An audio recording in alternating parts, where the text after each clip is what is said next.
தனு, என்ன சாமி பதில் சொல்லாதுன்னு நினைச்சுக்கிட்டு உன்னோட முட்டாள்தனமான முடிவுக்கு தெய்வத்தை துணை சேர்த்துக்கிறியா? இல்ல தனு, நான் சாமி வாயை திறந்து பதில் சொல்லலனாலும் அது நல்ல முடிவுக்கு தான் வழிய காட்டும். உன்னோட இந்த தப்பான முடிவுக்கு கண்டிப்பா அது உதவியா இருக்காது. நீ அப்படி சொல்லாதடே. என் சின்ன தானோ ரம்யாவோ நல்லபடியா வாழணும். அப்படின்னா நீ என்ன வாழ வெட்டியாக போறியா? ஓ, நீ என்ன பெரிய தியாகின்னு நினைப்பா உனக்கு? இல்ல தனு, எனக்கு இதை விட்ட வேற வழி தெரியல. என்ன உனக்கு வழி தெரியணும்? உனக்கும் உன் சின்னத்தானுக்கும் கல்யாணம் நடந்துருச்சுல்ல, அவரோட நீ ஒழுங்கா குடும்பம் நடத்துறதுதான் உனக்கு தெய்வம் காட்டியிருக்கிற வழி. அதை தெரிஞ்சுக்காம நீ பாட்டுக்கு கண்ணா பின்னான்னு உன் பாட்டுக்கு முடிவெடுத்திருக்க. இல்லடி, நான் அன்னைக்கே நான் உன்கிட்ட என்ன சொன்னேன்?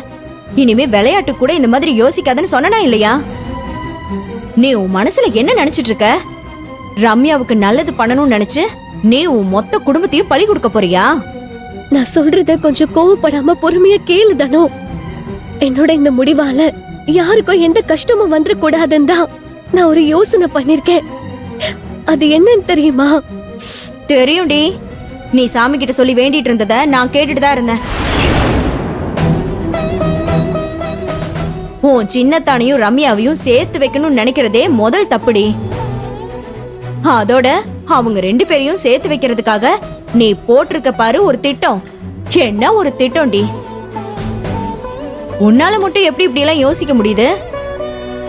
நீ மத்தவங்கள பத்தி யோசிக்கலனாலும் பரவாயில்ல, அட்லீஸ்ட் உன்னை பத்தியாவது யோசிக்க பாருடி. என்ன பத்தி யோசிக்கிறதுக்கு ஒண்ணுமே இல்ல தனு.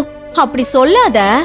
உன் சின்னத்தா நிஜமாவே சந்தோஷமா வாழணும்னு நினைச்சனா அவர் உன் கூட தான் வாழணும்.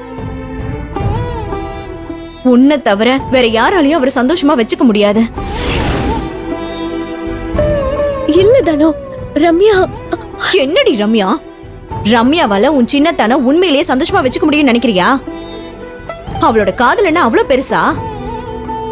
அவ உண்மையாலேயே உன் சின்னத்தான மனசார காதலிச்சிருந்தானா உன் சின்னத்தான் சூழ்நிலையாலதான் உன் கழுத்துல தாலி கட்டினாருன்னு புரிஞ்சிருப்பாள்ல.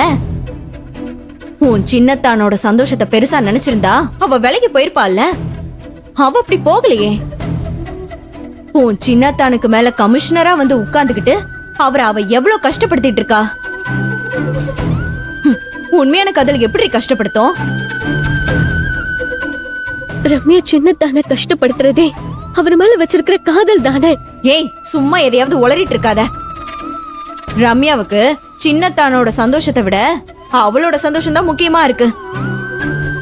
அப்படிப்பட்ட ஒருத்திக்காக நீ உன் வாழ்க்கையை உதறி தள்ளிட்டு போறியா? நான் சொல்றத கேளு. என் மனசுல ஒரு தராசை வச்சு அதுல உன்னையும் ரம்யாவையும் வச்சு எடை போட்டு பார்த்தா எல்லா விதத்திலையும் நீ தான் சின்னத்தானுக்கு ரொம்ப பொருத்தமானவளா இருக்க. இல்ல தனு, இல்ல. நீ எவ்வளவு சொன்னாலும் என்னால என் முடிவை மாத்திக்க முடியாது. ஏன்னா எல்லாமே முடிஞ்சு போச்சு. நீ என் ஃப்ரெண்டுங்கிறதுனால தானே என் வாழ்க்கை நல்லா இருக்கணும்னு நினைக்கிறேன். அதே மாதிரிதான் நான் என் சின்னத்தனோட வாழ்க்கை நல்லா இருக்கணும்னு நினைக்கிறேன். உனக்கு நான் எப்படி சொல்லி புரிய வைக்கிறதுன்னு எனக்கு தெரியல தனு. மனசு ஒன்னா சேராத 2 பேரும் எப்படி புருஷன் பொண்டாட்டியும் ஒண்ணு சேர்ந்து வாழ முடியும்? கல்யாணம் சொர்க்கத்துல நிச்சயப்படுதுன்னு சொல்றது உண்மைதான். ஆனா விருப்பம் இல்லாதவங்களுக்கு நடுவுல நடந்தா அதை விட நரகம் வேற எதுவும் கிடையாது தனோ. என் சின்னத்தா அந்த நரகத்தை தான் ஒவ்வொரு நிமிஷமும் அணுவா அனுபவிச்சுட்டு இருக்காரு. அவர் என் கழுத்துல தாலி கட்டின ஒரே பாவத்துக்காக இந்த வேதனைய அனுபவிச்சுட்டோன்னு என்னால வேடிக்கை பார்த்துட்டு இருக்க முடியாது தனோ. அவர் என் கழுத்துல தாலி கட்டினதுக்கு அப்புறம் தான் எனக்கு புருஷன். ஆனா சின்ன வயசுல இருந்து நான் சாகுற வரைக்கும் என்னோட சின்னத்தா அவரோட புலி மூட்டைனா. இப்படி ஒரு அன்பும் பாசமும் எங்களுக்கு நடுவுல இருக்கிறப்போ நான் பேசாம இருக்கிறது தப்பு இல்லையா? நீ கேட்டல உனக்கு என்ன பெரிய தியாகின்னு நினைப்பான்னு. இல்ல தனோ, நான் தியாகின்னு பேர் வாங்கறதுக்காக இதெல்லாம் பண்ணணும்னு நினைக்கல. என் மனசும் மனசாட்சியும் என்ன துரோகின்னு சொல்லிடக்கூடாது. அதுக்காக தான் நான் இந்த முடிவுக்கே வந்திருக்கேன். சின்னத்தான் கவலைய தீர்த்து வச்சு அவரை சந்தோஷமா இருக்க வைக்க என்னால முடியும்னா அதுக்காக நான் என்ன வேணாலும் பண்ணுவேன், என் உசுரையே வேணாலும் கொடுப்பேன். தயவு செஞ்சு நீ இந்த விஷயத்துல தலையிடாத தனோ. யாருக்கிட்டயும் இத பத்தி சொல்லாத. முடிஞ்சா இந்த சாமி கிட்ட நான் நினைக்கிறது நல்லபடியா நடக்கணும்னு வேண்டிக்கோ.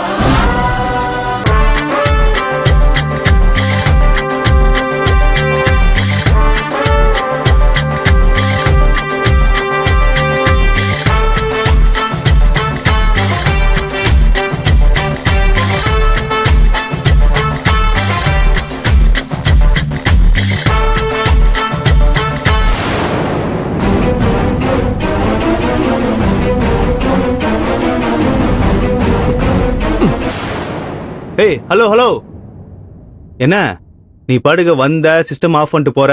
கார்த்திக் சார், என் மேல கோவப்படாதீங்க சார். உங்களை எந்த வேலையும் செய்ய விடக்கூடாதுன்னு மேடம் சொல்லியிருக்காங்க சார். அப்படி இருக்கும்போது நீங்க எதுக்கு கம்ப்யூட்டர் ஆன் பண்ணி வேலை பார்த்துட்டு இருக்கீங்க? யோ, நான் வேலையெல்லாம் பார்க்கலையா, விளையாண்டிட்டு இருக்கேயா. சார், விளையாடவும் கூடாது சார். சார், உங்களுக்கு கமிஷனர் மேடம் பனிஷ்மெண்ட் டியூட்டி போட்டிருக்காங்க சார். டெய்லி நீங்க ஆபீஸ்க்கு வந்து ஒன்னும் செய்யாம சும்மா உட்கார்ந்துகிட்டு மட்டும் தான் இருக்கணும். உங்களை எந்த வேலையும் செய்ய விடாம பாத்துக்கிறது தான் என் டியூட்டி. அடடடடா, இந்த மாதிரி ஒரு சூப்பர் டியூட்டி நமக்கு கிடைக்காம போச்சே. நமக்கு கிடைச்சிருந்தா சூப்பரா இருந்திருக்கும். ஐயோ சார், கொஞ்சம் பேசாம இருங்க, காதுல விழுந்து தொலைய போகுது. ஐயோ, வாயை வச்சுட்டு சும்மா இருண்டா நல்லவனே. ஏயா, ஆ, ஆ. உன் மேடம் அடிக்கிற லூட்டிக்கு எல்லாம் கூட சேர்ந்து ஜால்ரா போடுறல, அவங்க டிரான்ஸ்ஃபர் வாங்கிட்டு போயிட்டா நீயும் அவங்க கூட போயிருவியா? சார், இங்க தான் நீங்க என்ன தப்பா புரிஞ்சிட்டு இருக்கீங்க. You are mistaken me. அழகரா துரை இங்கிலீஷ்லாம் பேசுறாரு மோய். சார், நான் மரியாதை தர்றது ரம்யா மேடத்துக்கு இல்ல சார். அப்புறம் அவங்க உட்கார்ந்து இருக்கிற நாற்காலிக்கு. நாளைக்கே நீங்க ப்ரமோஷன் வாங்கி அந்த நாற்காலியில வந்து நீங்க உட்கார்ந்தாலும் உங்களுக்கும் நான் சல்யூட் அடிப்பேன் சார். நல்லா தெளிவாதாயா இருக்க. சாரி சாரி, நீங்க சொல்ற மாதிரி சொல்லணும்னா ஜால்ரா அடிப்பேன் சார். ஏன்னா அதுதான் என் டியூட்டி. யோ, ஏன் கார்த்தி சார், என்ன பண்ணி இந்த பனிஷ்மெண்ட் டியூட்டி வாங்குனீங்க? பெரிய மனசு பண்ணி எனக்கு அந்த சீக்கிரட்டை சொன்னீங்கன்னா நானும் காலையிலேயே ஆபீஸுக்கு வந்து காலை ஆட்டிக்கிட்டு சும்மா உக்காந்துக்கிட்டு சம்பளம் வாங்கிட்டு போயிடுவல்ல. வேலை பார்த்தாலே அப்படியே வேக்குது சார், ரொம்ப கஷ்டமா இருக்குது. இருக்கும் சார், நல்லாவே இருக்கும்.